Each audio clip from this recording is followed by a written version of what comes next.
Thanks very much. Now, we haven't met before, and I'm not really sure that is possible because it's a very small world, this localism, devolution world. It's a bit of a 15-minute neighbourhood, isn't it? I told my team that if I did that, there'd be a laugh, but apparently not. They were right. I got a 5, so that's the situation for me right now. But if we haven't met yet, I'm Dr. Simon Kay. I'm the Director of Policy here in Reform, here in my favourite museum in the world. It's fantastic to be here with you in Manchester, and it is my absolute pleasure now to introduce our keynote speaker today, Lisa Nandy. She is, of course, the Shadow Secretary of State for Levelling Up Housing and Communities, but I think it's fair to say also a front bench veteran in a number of other roles. Is that okay? Veterans are okay? A bit depressing. Sorry. An experienced front bencher in a number of roles, including Shadow Foreign Secretary, Shadow Secretary of State for Energy and Climate Change, and of course Shadow Civil Society Minister. But most important for this crowd, of course, she is the co-founder of the think tank Centre for Towns, which was a big deal when I was looking at these things. Please do join me to welcome her to the stage for her keynote today. Thank you.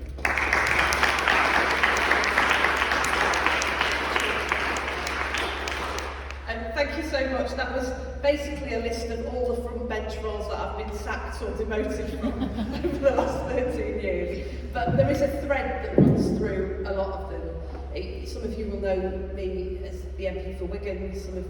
Many of you I've met and worked with in various different guises, including before I came into Parliament, when I worked in the voluntary sector with children and young people. It was there that I really started to learn that governments don't change things, people do. And the job of a good government is to walk alongside people at really difficult times in their lives in order to help boost and amplify what they're doing, the huge ambition that they have in order to make it real. And you've also, Simon, nicked one of my lines, because this is my favourite museum in the world as well. And it was dead nice to hear you say that it was yours too. It is perhaps the most fitting venue that I can possibly imagine for today's conference. It's a museum, as many of you will know, that is funded by the people of Greater Manchester through their councils, because the story of the contribution that the ordinary, extraordinary people of this country have made, who built this country and who, at critical moments in our history, fought battles to carry that torch of progress forwards, is a story that we believe has to be told. And it sums up the spirit of this city, a city that I was born in 1979, a place that, as Tony Wilson once said, where we do things differently.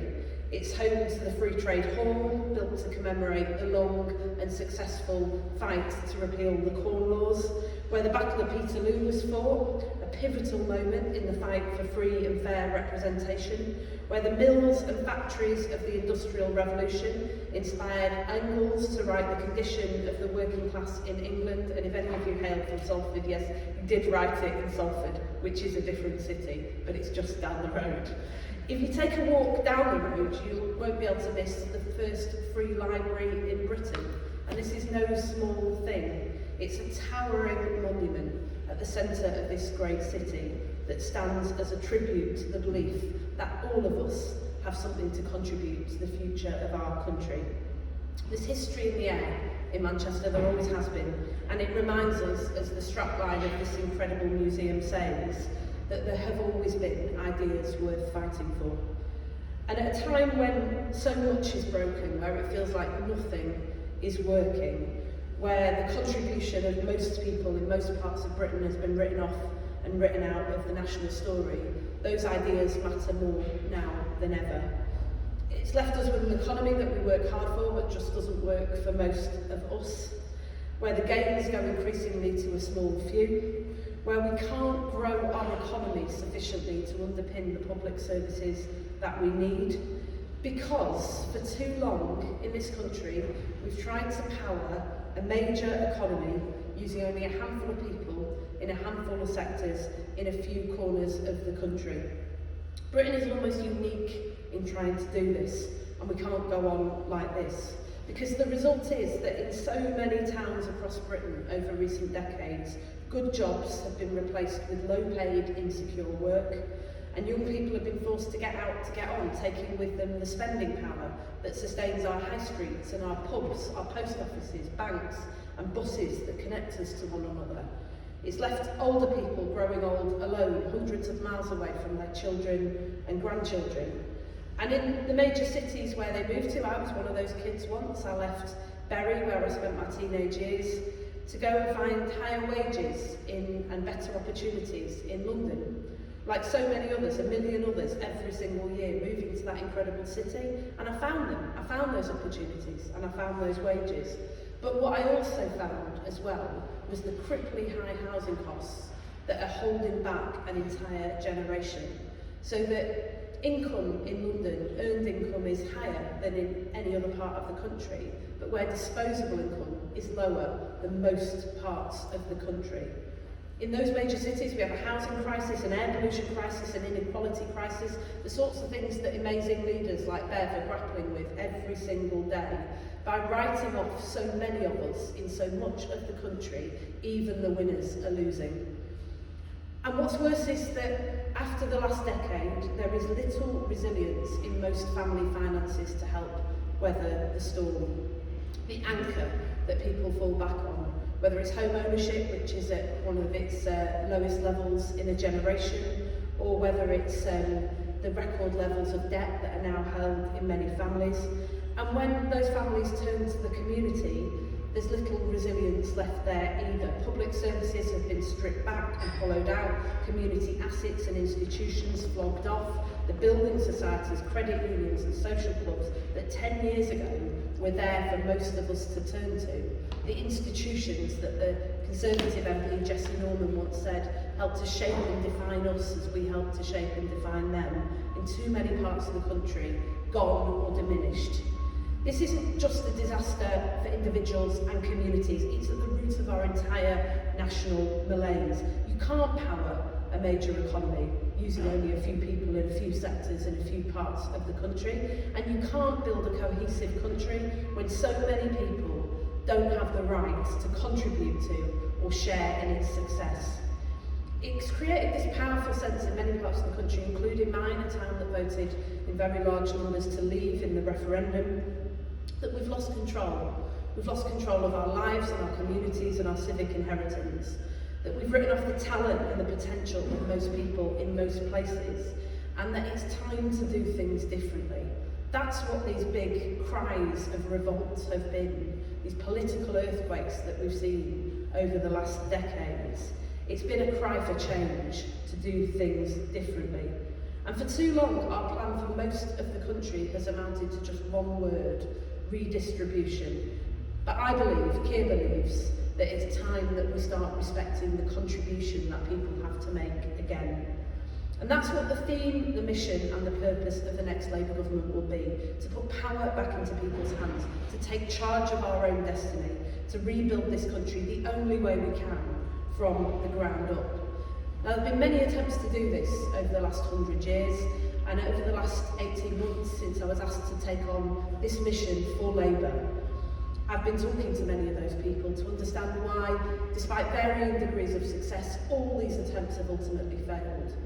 But I think one thing is different now, and it's this: that rebooting our local economies, providing choices and chances for young people in every part of the country, good, decent, thriving places where people can stay and contribute, not just have to leave to find a future. This is no longer a nice to have.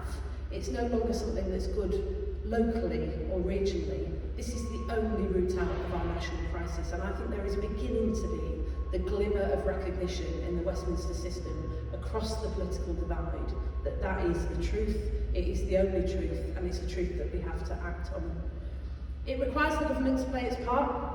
My argument is not and has never been that national government has no purpose. I think these arguments that Westminster is somehow fundamentally broken, that it can be discarded, are devices designed to divert us from the lack of imagination about how to fix a national system that matters deeply to people's lives. Unless national governments stop doing other people's jobs, trying to micromanage millions of decisions in places miles and miles away where they'll never set foot, and start to do their own jobs, standing up with other like-minded governments in order to reassert the primacy of people over profit, taking action, for example, on the climate change that is putting homes and businesses underwater in large swathes of the north of England every year, taking on the criminal gangs that now wield more power than the agencies that are supposed to stop them, that are defrauding older people in towns like mine and across this region out of their life savings. Unless national governments start to do their own job and stop trying to do ours, we will be in a great deal of trouble indeed. That's why we promise active government, like Rachel's promise, which has been in the news again today, to invest in the global race for clean energy jobs. There are 1 million jobs on the road to net zero, and someone is going to win that race. Why not Britain? So that young people in the coastal and industrial towns that powered us through the last century can power us through the next through clean energy, just as their parents and grandparents did. And I wanted to say to you today that we'll adjust those plans to make sure we can realise them. We'll ramp up the spending over the course of the Parliament rather than borrow to spend immediately, because the current state of economic affairs means that borrowing costs have gone through the roof in the last 2 years since we first did it. We'll adjust those plans to make sure that we're getting investment in early so that our young people have the chance to make good on those jobs. We've committed to investing to retrofit 19 million cold, drafty homes in this country. That's good jobs in every part of the country. But we're realistic about the fact that we've got to invest in the skills of young people in every part of the country to enable them to get those jobs, not just hand large contracts overseas to make it happen. Now that may take time, but we will never abandon that commitment, because that is the future of this country. And frankly, when you look at what's happening overseas, if you look at what's happening in the United States and what the Biden administration is doing with the Inflation Reduction Act, if you look at what the EU is doing in order to respond, we cannot afford to be out of the room, out of the race and out of the game any longer. We've got to step forward and we've got to step up. But I wanted to say something else to you too, and I think perhaps particularly relevant to today's conference. That unlike last time we were in government, when national government stepped forward, rebuilt our great northern cities, including here in Manchester, I watched it transform in front of my eyes. This time something is different. None of the great challenges that we face, whether it's the fight against climate change or the fight against loneliness, the disintegration of our public services and the need to get the economy growing again, none of these challenges can be solved by central government alone. It will take a nation. And it's why we're calling our first flagship piece of legislation the Take Back Control Act. The centrepiece of it will be to flip the presumption of power from Whitehall to the people, so that decisions over housing, transport, skills, planning will be made far closer to home. The economic tools that our local leaders need to rebuild strong local economies, to give those kids in those places the choices and the chances that they've been denied for too long, and to build great places again that people are proud of. Because I think in most parts of the country, including my home in Wigan, we are proud, we're immensely proud of our places, but too often I feel that pride is mingled with a sense of sadness and a sense of despair. Well, no more. What is the point of politics if it can't act on the priorities in people's lives? For too long those people have been told that this is what progress looks like. Well, we're going to do things differently. So instead of asking those local leaders to go cap in hand to Westminster, begging for powers to do the things they know what works, we will presume those powers belong rightly at the level where they can be best used, and we will set out a path to restore them if there are reasons why we can't. New powers to take ownership of land and assets through the reform of compulsory purchase laws, rights for communities to be involved early in designing and developing the places we call home, not just limited rights to object after the decision has been made. In short, not just a transfer of power from one group of men in Whitehall to another group of men in the town hall, but putting people in the driving seat again, and decisions that matter to us back into our collective hands. And I've learned a lot from the failure of the big society, and an interesting and important recognition at its heart that there was something between the market and the state, society, that had been neglected by all political parties for too long. But providing rights on paper while taking from us the means to realise them strips people of economic power. It leaves communities reliant on a dysfunctional market or a dysfunctional Westminster system, so that too many of us now lack the ability to insulate ourselves against shocks, whether it's a Tory government that decides to crash the economy in an experiment that treats us as lab rats, or the inflation that currently is hitting northern towns the hardest. And because of that, we're denied the ability to make decisions about the things we care about most. What use, for example, is the right to take over assets of community value, like my football club, Wigan Athletic, which was offered to us in administration, when we would never have the ability to raise the £16 million that was required to buy it. That is why these rights that were rightly extended to communities have been exercised almost solely in those places where individuals already hold assets and already hold wealth. And we've seen the same trend in the arts, as we know here in this region, only too much to our cost. As cuts to councils bite and public subsidy is reduced, the arts is thriving, but it's thriving most where private donors are plentiful, while much-loved institutions like the Oldham Coliseum go dark. And when the government strips public services back to the bone, when they closed those Sure Starts and the community centres, they told us it was in order to cut public debt. But what's happened quietly is that debt, that risk, was pushed onto individuals instead. So it's a double whammy, stripped of resilience in your own life, stripped of resilience in the community, and the institutions, the networks, the safety nets, now long gone. So that so much of what we rely on, the care homes that care for us when we grow old, the fresh water that we need to survive, the power we need to heat our homes, have been transformed from social assets to what Matthew Lawrence calls sites for extraction and upward redistribution of income from ordinary households to wealthy investors. This is the theft of our civic inheritance, and it's felt deeply by many people. It's taken from us not just income and assets and institutions that rightly belong to us all, but the collective power that they enable. And all of those political evils of recent decades, rising populism, Brexit, the fall of the Red Wall, growing nationalism in every part of the United Kingdom, owe their success, in my view, to this shift in the balance of power from the many to the few. So to address this, the systemic powerless that now affects people and communities across every nation and region of the UK, we're going to have to do more than just grant more rights. We have to put real power, economic power, and the assets from which they are increasingly derived back into both individual and community hands. Because this divide between those who have assets and those who don't is now the biggest, most consequential divide in Britain today. According to the ONS in 2020, the least wealthy 10% of households had wealth of 15,000 or less.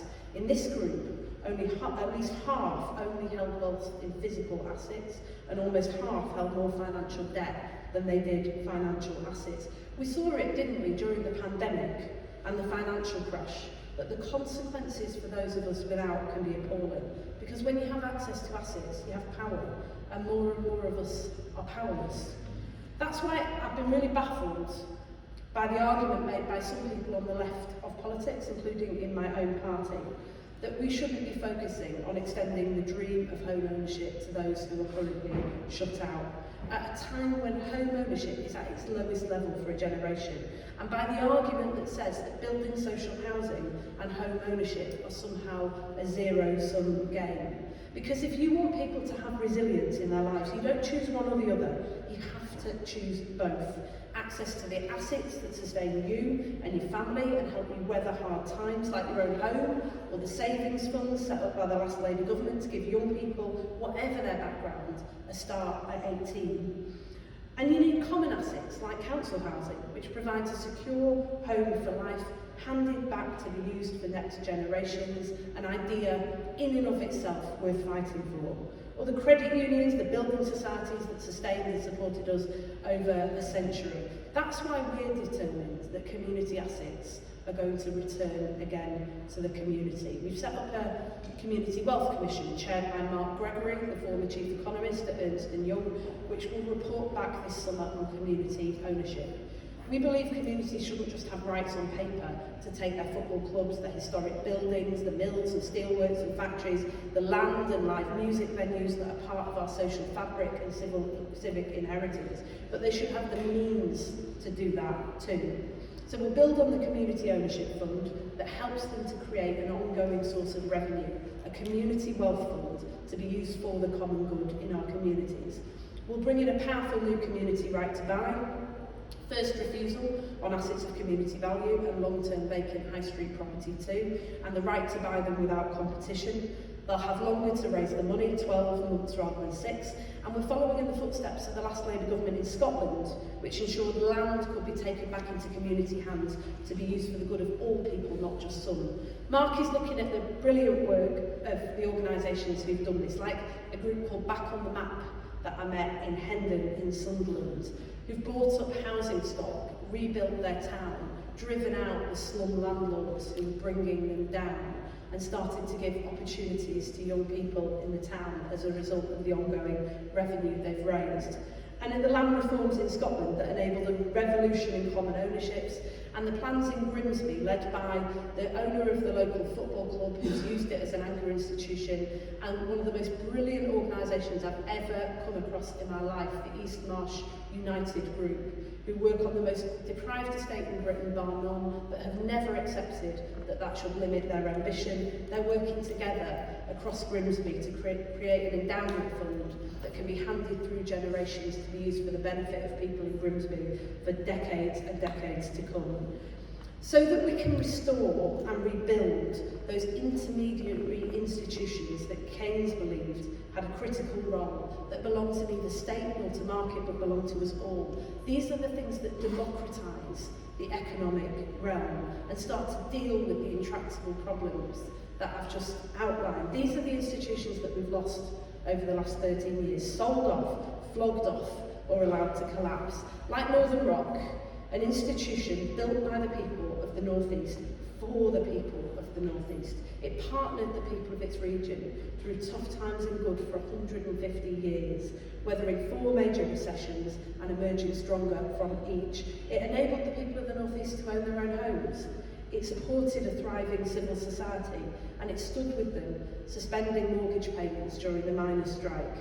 But a decision to demutualise it left it highly exposed in the financial crash, and finally, after a long demise, it was sold off by the Cameron government. But these institutions are what gives communities autonomy, agency and resilience, because devolution can't be about small Hunger Games style grants to the lucky few for a lick of paint on the high street. It can't just be a partial refund on the money that was previously taken from us.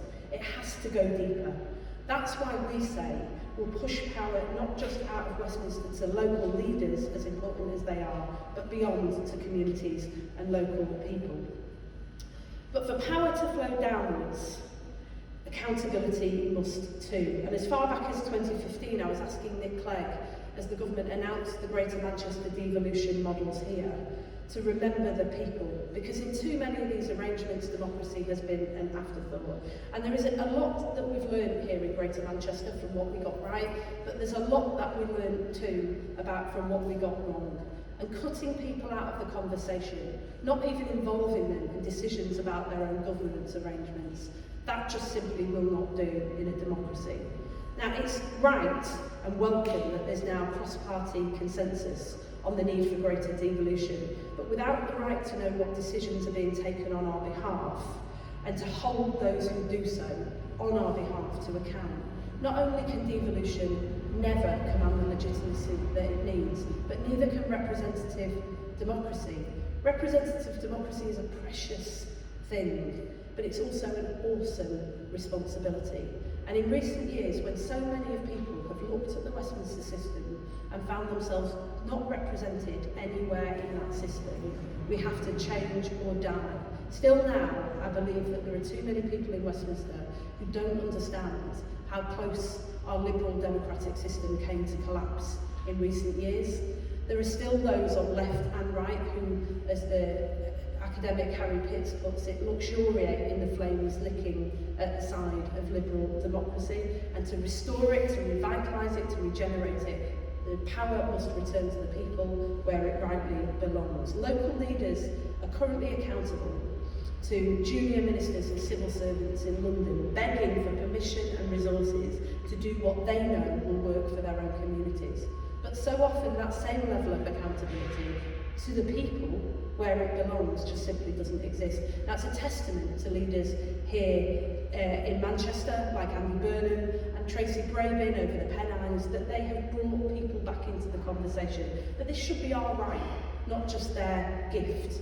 And this is what's led to the current situation on Teesside, where the steelworks through which people of that region contributed so much to the United Kingdom over generations has ended up being transferred into 90% private hands with no public conversation at all. Those sites like the Teesside Steelworks are our civic inheritances. They're what is there to bolster us through the storms ahead, to command economic power in our communities, to take back control of our lives, our communities and our country. And there's an example close to home that has inspired me and has inspired many others, like the partnership forged in my town by the Wigan deal, when the council responded to austerity by putting people back in charge, empowering them with the decisions about how to reshape their public services. If you walk into any library, any hospital, any credit union across the Wigan Borough today, you will see people stepping up and stepping forwards, because these are their services and belong to them, not the council's. They own them, they shape them, they drive them. And now the council is taking this decade-long work forward, working with Clares and Reform and others on how to put real power, economic power, including assets, back into community hands.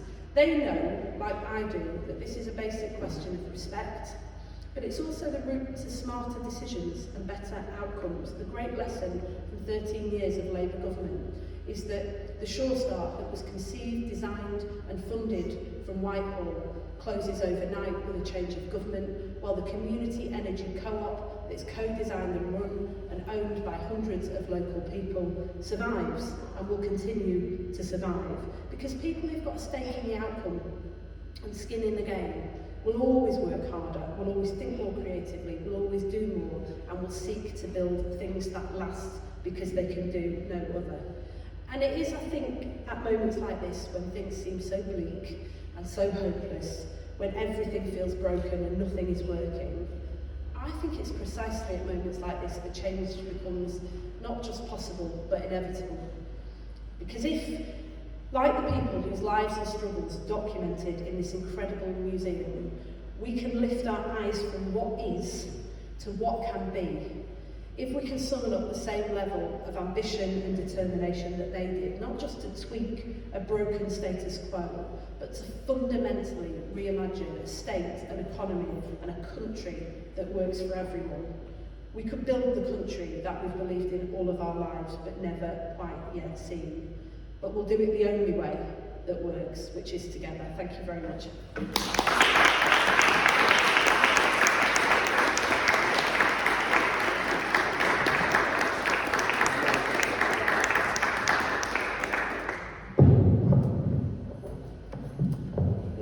Transfer.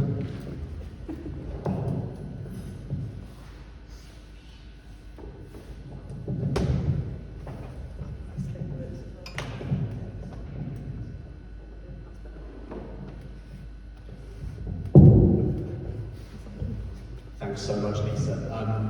Now we've got 15 minutes or so for a bit of conversation, and I won't be bad about that. I will go to the audience as soon as I can, but I am going to abuse my position for one question. You talked about a Westminster system, and that's a system that does a lot of good, can do more good perhaps, but it's also one that tends to hoard power. That's part of what we do in our analysis of reform. It's part of what leads people to do jobs that aren't theirs in central government, instead of letting people take ownership in that more sustainable way that we were just talking about at the end there, where it's not about the will of the centre, things can keep going because it's locally driven and owned. But I put it to you that, and fair enough if you don't want to go direct on this, but within your own party, there are large parts that are really embedded in that Westminster system. That within the Labour tradition, there are different aspects of that tradition, different intellectual pathways, some of which are about ground-up municipalism, and some of which are about sort of Fabian centralism, if I can put it that way. Navigating that is a challenge. And do you think that the radicalism you just espoused can really survive when Labour is in power?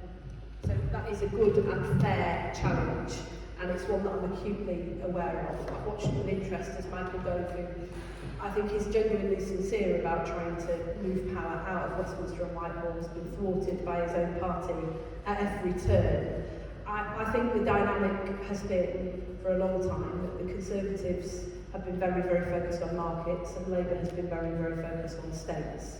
And as a consequence, nobody has really been paying attention to the space in between society, which is where states and markets derive their legitimacy from. And that's why, although I think the big society collapsed very quickly and government into a very different agenda, at its inception it was an important recognition and an important idea and an important check on the natural tendencies of both of the main big political parties, including my own, to deny power to people either through unrestrained markets or through overburdening states. I say this as someone who believes that the state has a big role to play, and I think I made that clear. But instead of trying to micromanage millions of decisions that do not belong to it, the most absurd example I heard recently was the department for levelling up housing and communities sending diagrams to council leaders about what a good park looks like, so that they could bid into a competitive pot of money to get some money back to redo their municipal parks.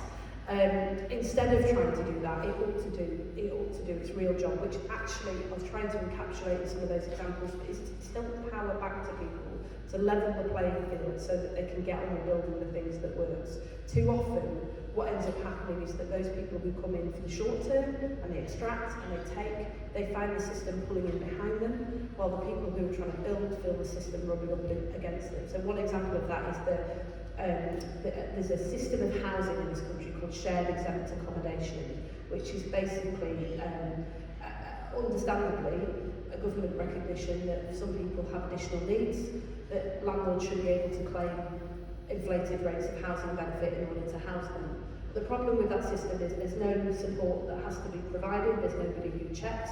And so in large swathes of the country, in Burnley, in Birmingham, in Bristol, I'm sure it's the same in places that don't think it would be, but these are the three places that I've seen it.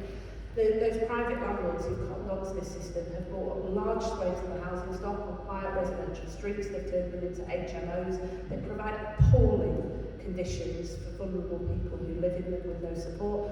And who's paying for it? We are. Well, we think that needs to be ended, and we think that needs to be ended now. You could do it quite simply with a definition in law of what that is, and a system of regulation that allows them to check. And it would hand people back their own communities, so that groups like Back on the Map in Hendon don't find themselves always banging up against the system, but they feel it pulling in behind them. So, to come directly to your question, yes, I think this is contested within both political parties, but that's why I say to you that when Keir says the theme, mission and driving purpose of the next Labour government is to effect the biggest transfer of power out of Westminster and Whitehall in modern British history, that is a significant moment for a party like mine. That's a significant recognition. That's a level of radicalism that we're often accused of not having. And the reason that I'm here today, the reason that, in every part of the country talking to people is because we've got to make it work this time. We haven't got a choice.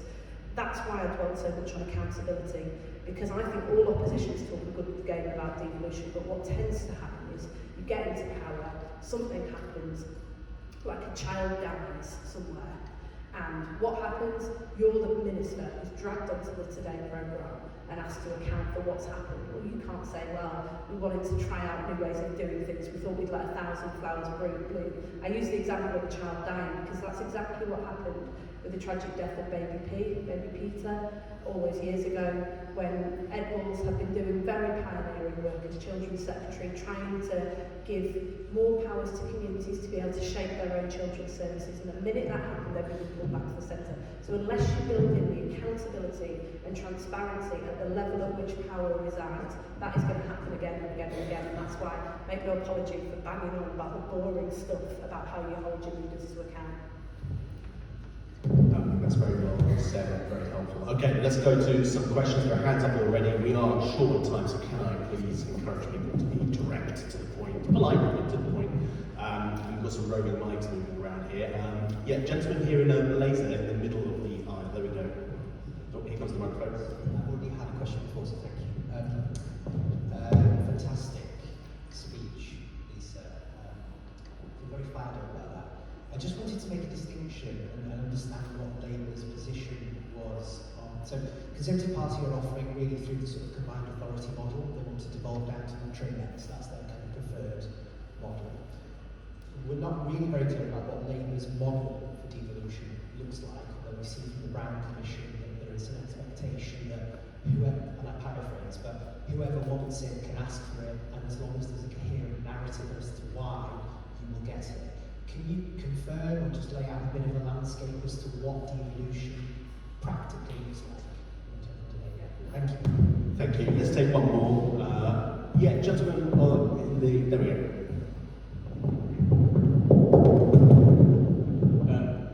Thank you, Lisa. No one can doubt your sincerity and your passion and your public service. That was a really good speech.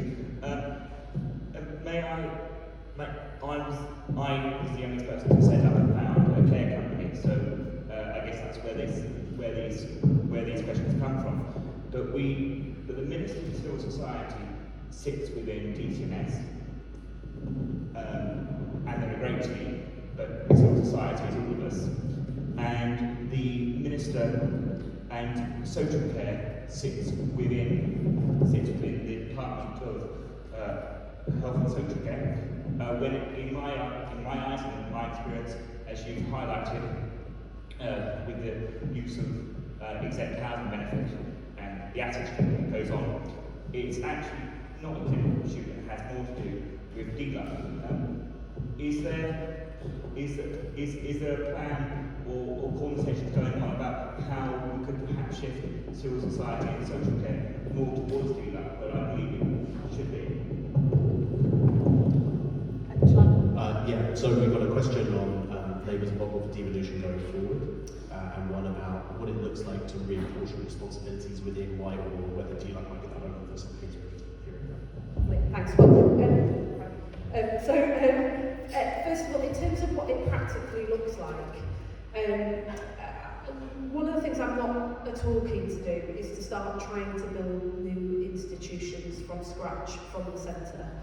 I think there were a lot of very good institutions in the past, the regional development agencies, for example, whose abolition I think was a real act of vandalism because it cost us not just the institution and the funding that went with it, but actually the biggest problem was the loss of that expertise that existed in the regions, things that helped to bring Media City to Salford, for example, that helped to build the wind industry in Grimsby, that helped to bring advanced manufacturing to Rotherham. This was only because of a group of people who really understood their regional economies, the assets, not just the problems that were in them. But trying to set up new institutions at a time when everything is this broken, I think is hiding to nothing. We've had a patchwork of devolution across the country over the last decade, starting with the Osborne reforms. I think I'm comfortable with the messiness and complexity of that. I think politics has got to get more comfortable with messiness because politics is messy because life is messy, frankly, and not all areas are the same. So the economic geography, the unique challenges and circumstances, the natural partnerships that exist in one part of the country are not going to be the same as in other parts of the country. So what we're asking people to do is to come together in sub-regions to form their own economic geography, to determine their own governance arrangements and come to us for the powers that they need. We'll line up national government funding behind them, so rather than councils having to bid into 147 different sources of funding, we'll ask them to develop their own plans for their place. At the centrepiece of that is a request from us around growth. We've got to get our local economies growing again. That's a very pressing need to create national growth in order to fund our services, particularly our National Health Service. But it's not just about that. It's about young people not being told that they have to choose constantly between love, home and family and work for future and opportunity. They were our choices, not theirs, and it's about time we put the choice back in their hands. We're looking at the moment, we're doing some work with Diane Coyle and the Bennett Institute on how you measure success of those plans, but we're interested not just in growth but also in resilience. So resilience in the community, sustainable places. Keir made a speech in Liverpool just before last summer where he talked about why we want growth in this country. There's a reason why the Labour Party is not backing reopening a coal mine in Cumbria, and that's because we believe that sustainable growth that protects and underpins and preserves the things that matter to us is the route to a better country, that growth is the means to an end, not just an end in itself. And so, and local authorities are probably the elephant in the room when it comes to this, because you talked about the combined authority, and I think there's a huge sense in, we found it here in Greater Manchester, in coming together in larger units than local authority to look across the piece of transport and the economy and the choices that are available, and education, training and skills and health provision.